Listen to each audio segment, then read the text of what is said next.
Ayda qaz qutarıb, uşaqlar da evdə soyuqdan bitər olacaqlar. Qardaşıma yığın bir dənə.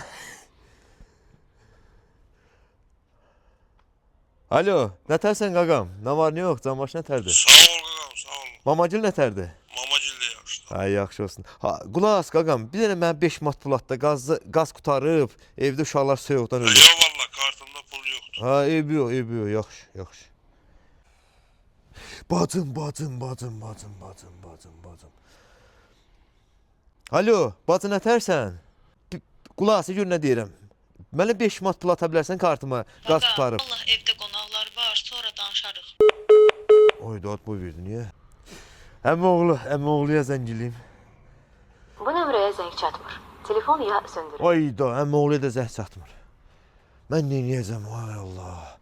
Qonşu.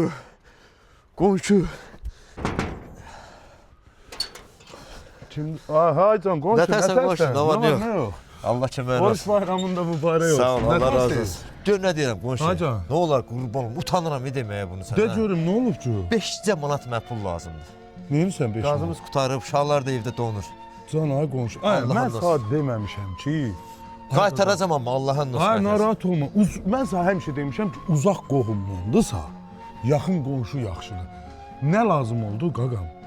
Problem deyil. Səndə nömrəm yoxdur mənim. Sıraz zəng elədim. Tanıdım, nə bilim. Allahın dostu qohumlar zəng elədim. Mən də dünənlərim ilə maaşımı al. Ya. Ala qonşu.